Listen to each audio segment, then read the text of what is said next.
The LA Lakers have taken the league by storm this season, and it's no surprise considering they paired two of the best players in the league together in LeBron James and Anthony Davis. What has been a revelation is how quickly these two have developed great chemistry. And if you were wondering how LeBron is averaging a career high in assists by far, one need only look at who he's passing to, arguably his greatest teammate ever.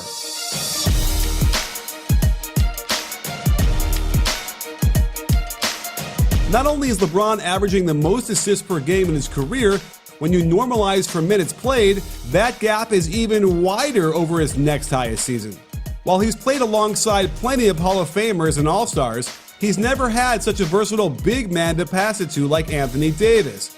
Since his first season in Miami until now, the most assists per game to any one teammate LeBron had ever averaged was in 2017-18 when he handed out 2.39 dimes to Kevin Love. Usually, he hovered around 1.5 assists to his best teammates, but this year, he's already set Anthony Davis up for 64 buckets in only 21 games. That's over 3 assists per game, and it's not hard to understand why. For starters, it seems like he gets at least one 50-foot alley-oop in transition to the athletic big man each game. Once Davis gets going full speed down court, defenses cannot deal with the pressure of LeBron bearing down on them with the ball while being stretched to the basket at the same time. But combine that with the insane athletic ability displayed to finish these, and they're guaranteed SportsCenter highlights each and every night of the week and weekends too. While these aren't necessarily difficult plays for LeBron, he just needs to dribble with his head up and toss the ball in the general direction of the rim. To consistently do this against other pros who are geared up to stop these specific plays is all kinds of impressive. The absolute best way LeBron has been able to set up Davis is obviously in the pick and roll, the one action every other team was most scared of when it was announced that AD was joining the Lakers. And when the play is broken down, they develop this nice little elbow ball screen that gets them easy shots at the rim. On the wing is particularly dangerous when it's an inside ball screen, allowing LeBron to collapse the defense towards the middle.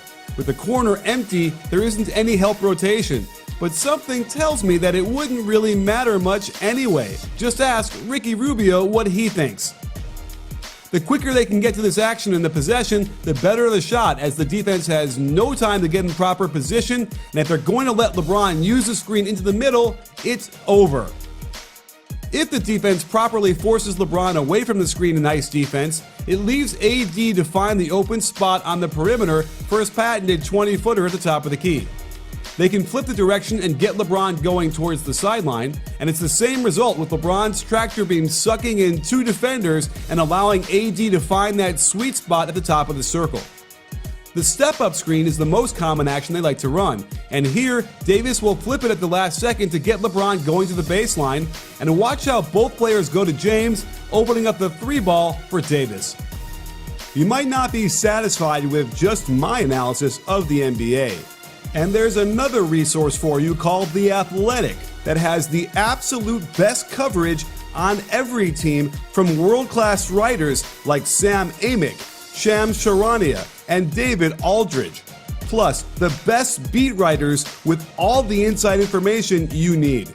You've got to check out their quality storytelling, all with no ads or annoying pop-ups. Even better, I can get you a free 7-day trial and 50% off your subscription. So, click on the link below and The Athletic will make you as excited as LeBron is to have AD on the floor next to him. With JaVale McGee on the floor, it makes it difficult because teams are worried about the pocket pass to AD and the lob to McGee. LeBron doesn't wait to get the ball to him, and because the help was so worried with JaVale down low, it's an easy dunk. If the defense is able to contain LeBron well enough, Davis will simply slide towards the open area of the court and patiently wait for LeBron to make the pass for the easy jumper near the foul line. I like how this starts out as a post-up for AD, then morphs into a pitch and pick for LeBron. When Davis sets a good screen like this, I don't see how a defense is supposed to stop it with a little guard having to rotate over to stop it. As teams continue to go small, without someone on that weak side who can contest and block shots near the rim, AD should feast all season long on these step-up screens. LeBron has also been able to find AD on various cuts throughout the offense, making them very multidimensional as the switch of the initial pick and roll thwarted the attack perfectly. But when there's a mouse in the house and a flyer in the choir, LeBron just throws it over everybody and lets Davis do the rest. Watch how LeBron's post-up commands the attention of the defense. Drew Holiday wants to wall off the paint and is okay with giving up an AD jumper. But AD's not going to settle for that, and another alley-oop gets whooped through the hoop. Believe it or not, Danny Green has gotten his share of pick and rolls. And since he's not adept at throwing the good pocket pass like we see from LBJ, he skips it into this beauty of a bounce pass. The defense never knew what hit him. Frank Vogel has gotten creative with the offense at times, like running the Spain pick and roll when Danny Green comes up to backscreen Davis's man. The Spurs defense switched this to stop it, but it still leaves a bad mismatch for them, and Davis has got the turnaround jump hook down pat. Here's a staple from the Cavaliers offense that LeBron brought with him as they run a high post split. The high post entry has the passer screened for the corner. When Buddy Hield doesn't switch this properly, it becomes one of the easiest passes LeBron will get all year long to set Davis up for the smosh. AD doesn't have to curl around that screen, however. If the defense steps up to get in his way, he can just stop for the pass behind the line and let it fly, giving LeBron yet another assist. As a testament to how well the offense is running this early in the season, check the progression after AD isn't open for the three or the curl. They flow into a post-up down low on that left block. LeBron tries to free up the sharpshooter Danny Green with a flare screen, then comes around for the handoff. And you know the script by now, don't you? Boom shakalaka! But the main reason LeBron is getting an extra 3 assists per game compared to the rest of his career is AD's ability to manufacture points out of passes that didn't necessarily create much of a scoring opportunity for him.